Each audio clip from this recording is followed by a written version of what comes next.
program yang telah operasional sekolah dan ini merupakan upaya pemerintah untuk mendukung pelaksanaan wajib belajar pendidikan dasar atau wajib 9 tahun dengan menggunakan dana operasional dari sekolah.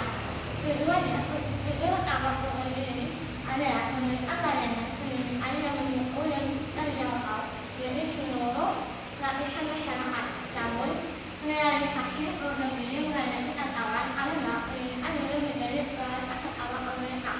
Hal ini disebabkan oleh orientasi sebagai masyarakat, termasuk alasan kondisi dan kegiatan yang lebih mementingkan kepentingan pribadi dan materi dibandingkan kepentingan pendidikan nasional. Rumusan masalah dari proposal saya ada dua, yaitu bagaimana pengelolaan dan metode operasional sekolah BOS PTN 2014 pada tahun 2016. Yang kedua, bagaimana penerapan prinsip transparansi dan akuntabilitas pada pengelolaan dana BOS pada PTN 2014 pada tahun 2018. Kedua, penelitian saya yaitu untuk mengetahui bagaimana pengelolaan dana BOS yang dilakukan oleh PTN 2014. Yang kedua, untuk mengetahui penerapan prinsip akuntabilitas dan transparansi pengelolaan dana BOS pada PTN 2014.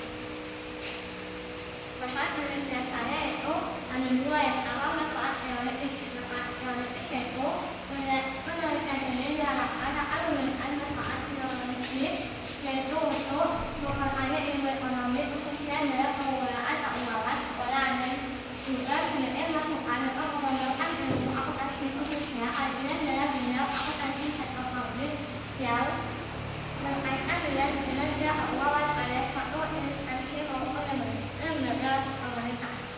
Yang kedua, manfaat teoritis. Manfaat teoritis ada 6. Yang pertama, bagi peneliti sebagai sarana bagi peneliti untuk menerapkan teori dan memperluas wawasan. Yang kedua, bagi PTN 2014 dapat menjadi acuan dalam meningkatkan kualitas pendidikan. Yang ketiga, bagi universitas dapat menjadikan bahan pustaka dan juga menjadi salah satu referensi bagi rekan-rekan mahasiswa. Yang keempat, bagi pemerintah. Pemerintah ini dapat memberikan masukan untuk meningkatkan keterampilan pendidikan yang lebih baik. Yang kedua, bagi akademisi. Pemerintah ini dapat menambah pengetahuan terkait dengan akuntabilitas dan transparansi dalam pengelolaan dana BOS. Yang keenam, bagi masyarakat. Pemerintah ini memberikan pengetahuan kepada masyarakat agar mampu menganalisis apakah pengelolaan dana BOS tersebut sudah wajar atau tidak. Selanjutnya, kedua landasan teori. Yang pertama, akuntabilitas saya kewajiban tidak mengulang amanah untuk memberikan tanggung-jawaban menjadikan melakukan dan membukakan secara benar serta kegiatan yang menjadi tanggung jawabnya kepada pihak pemberi amanah yang memiliki hak dan kewenangan untuk meminta pertanggungjawaban. Yang kedua, transparansi atau keterbukaan. Transparansi atau keterbukaan adalah prinsip untuk membuka diri terhadap hak masyarakat untuk memperoleh akses informasi yang benar, jujur, dan tidak diskriminatif atau penyelenggaraan organisasi yang memperhatikan perlindungan atas hak asasi pribadi, walauan, dan rahasia negara. Selanjutnya, metodologi penelitian. Yang pertama yaitu pendekatan penelitian. Jenis penelitian ini adalah pendekatan kualitatif karena penelitian ini bersifat teori di lapangan yang mengetahui transparansi dan akuntabilitas pengelolaan dana BOS operasional sekolah dengan tujuan dapat meningkatkan mutu sekolah. Yang kedua, lokasi penelitian.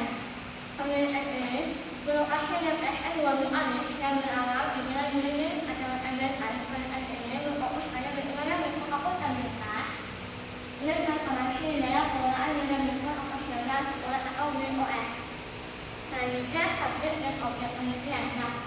Penelitian ini menggunakan teknik komposisi yang berarti subjeknya dipilih berdasarkan pertimbangan yang lebih khusus.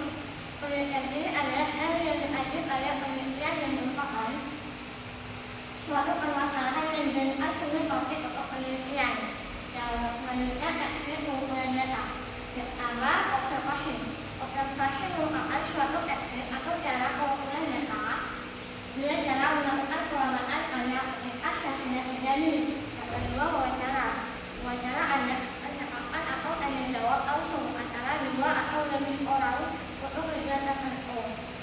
Tahapan ini dilakukan oleh dua pihak, yaitu pewawancara dan yang mewawancarai.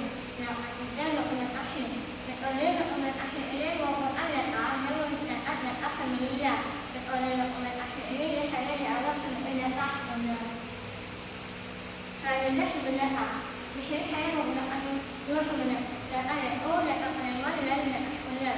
Data penerima adalah data yang dikumpulkan langsung dari sumber-sumber asli, yaitu tujuan tertentu, yaitu menemukan sejarah, isi dan misi serta struktur organisasi dan juga arsip atau dokumen-dokumen tentang nilai-nilai operasional sekolah. Yang kedua, data sekunder, yaitu data pendukung atau pelengkap yang diperoleh langsung dari laporan yang dalam bos dan sumber-sumber lain yang berasal dari buku, jurnal atau dokumen atau dalam bos yang telah dipublikasikan. Selanjutnya adalah teknik analisis data.